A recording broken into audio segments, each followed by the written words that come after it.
Assalamualaikum warahmatullahi wabarakatuh. Kali ini materi kita tentang fungsi rekursif. Di sini nanti Anda akan belajar fungsi yang memanggil dirinya sendiri atau rekursif.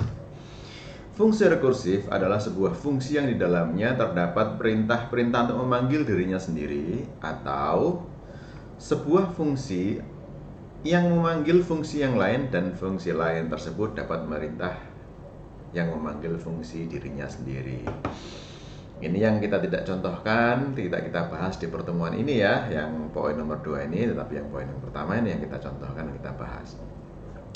Dengan memanggil dirinya sendiri, maka secara otomatis fungsi menjadi berulang terus-menerus sampai pada titik yang ditentukan untuk berhenti. Jadi mirip perulangan ya, ada kondisi berhentinya. Contohnya fungsi rekursif dapat dibina sebagai sebuah operator. Yaitu di sini ada n tanda seru, ini adalah operator faktorial, artinya adalah 1 kali 2 kali 3 kali 4 kali sampai n. Nah, maka dapat diganti menjadi operator seperti ini, faktorial, di mana i sampai n, i sama dengan 1 sampai n adalah i, ini adalah operator faktorial. Ini kita lihat bagaimana sih bahwa dia itu, kalau begini kan ini kan rekursif yang ini 1 kali 2 kali 3 kali 4 kali 6 ini rekursif ya. Ini iteratif, sorry. Yang ini adalah iteratif.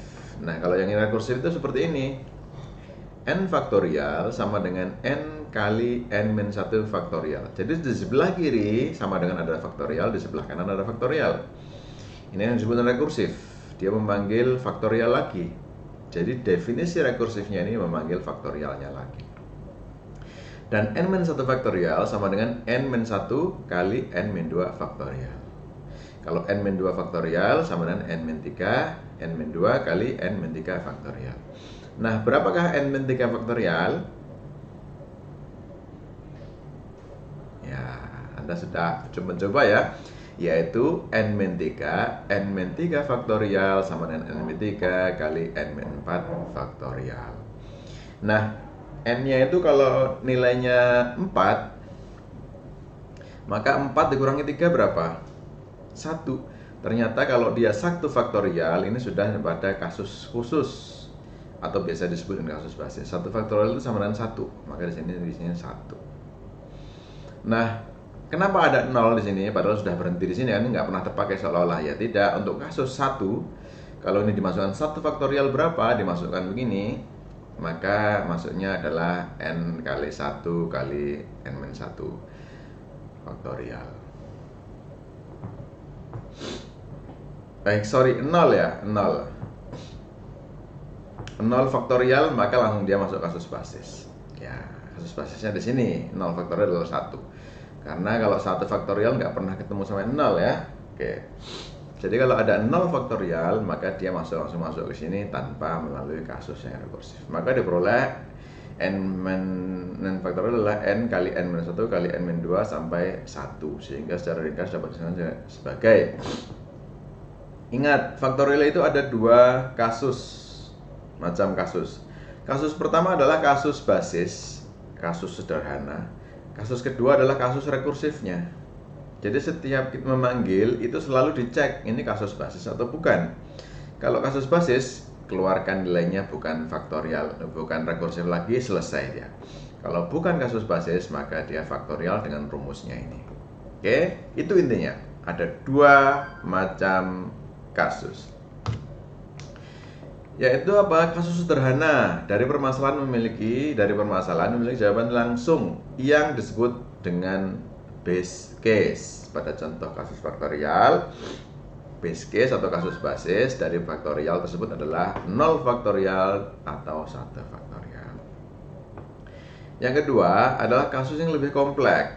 Jadi ada 2 kasus ini ya. 2 kasus nih. 1, 2, kasus sederhana, kasus lebih kompleks.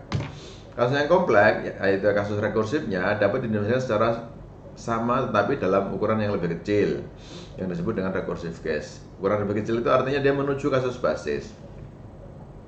Rekursif case adalah n faktorial sama dengan n kali n-1 faktorial. Ya, nah jadi dalam kasus rekursif ini harus menuju kasus basis N-1, N-2, N-3 sampai akhirnya menuju kasus basis, maka perulangan akan berhenti. Rekursif akan berhenti.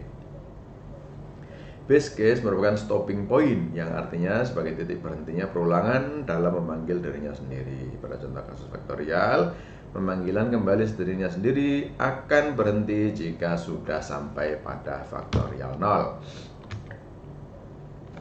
Sorry, ini bukan 0, ini faktorial 1. 1 dia berhenti ya. 0 itu khusus kalau dia faktorialnya itu pertama kali langsung diisi dengan 0.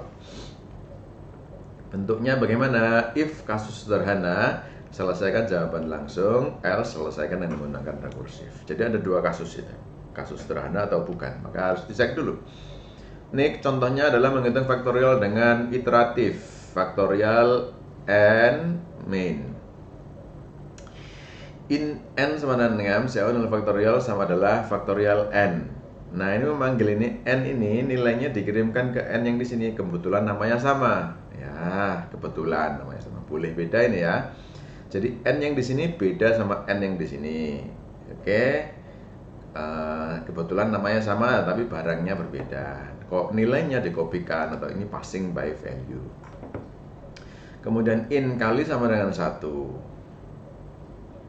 I sama dengan N, jadi kalau N-nya 6 ya I-nya 6, I itu selama lebih besar daripada 1, I min, maka kali sama dengan kali dikalikan dengan I, kali sama dengan kali dikalikan dengan I. I-nya berapa? Dimulainya dari 6, maka 1 kali 6, 6. Kemudian I-nya min 6 kali 5, 30. I-nya min 6 kali 4, 24. I-nya min 6 kali 5. I-nya min, nah gitu ya, 120 dan 720.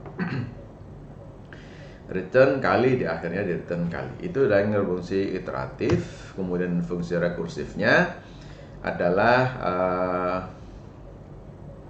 ini faktorial yang rekursif. Body fungsinya di sini, ini prototype fungsinya. Ini adalah if n sama dengan 0. Ini adalah kasusnya di mana faktorialnya itu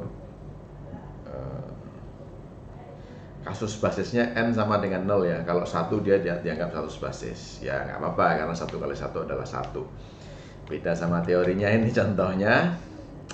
Ini beda sama teorinya ini. Harusnya 1 faktorial adalah 1 kali 0 faktorial mestinya ya, tapi nggak apa-apa. Anda dengan perbedaan ini mestinya harus semakin paham, jangan makin bingung ya. Oke. Kemudian if n sama dengan 0 return 1, else returnnya n kali faktorial n min 1. Jadi kalau n-nya ini 6 dikalikan faktorial 5. Faktorial 5 adalah 5 dikali faktorial 4. Faktorial 4 adalah 4 dikali faktorial 3 dan seterusnya sampai kepada n-nya itu 0 ya. Baru dikembalikan. Oke, saya kira itu latihan dan kita contohin ini adalah contoh pemrogramannya. Ini yang faktorial biasa, yang ini adalah faktorial rekursif. Faktorial biasa itu seperti ini, faktorial rekursif seperti ini ya. If n sama dengan 0, return 1, else return n faktorial n min 1. Nah ini kalau kita eksekusi, maka 6 faktorial itu sama dengan 720. Ini ya, 720. Baik itu yang iteratif maupun rekursif, keduanya menghasilkan hasil yang sama. Oke, saya kira demikian. Semoga Anda paham tentang fungsi dan rekursif. Ingat, saat kita belajar fungsi, maka Anda sudah harus bisa selection atau conditional atau if, ini pakai if. Dan harus juga bisa perulangan, ini pakai for. Ya, jadi materi-materi sebelumnya pasti dipakai. Semoga bermanfaat. Terima kasih. Jika ada pertanyaan, silahkan klik komentar di bawah. Wassalamualaikum warahmatullahi wabarakatuh.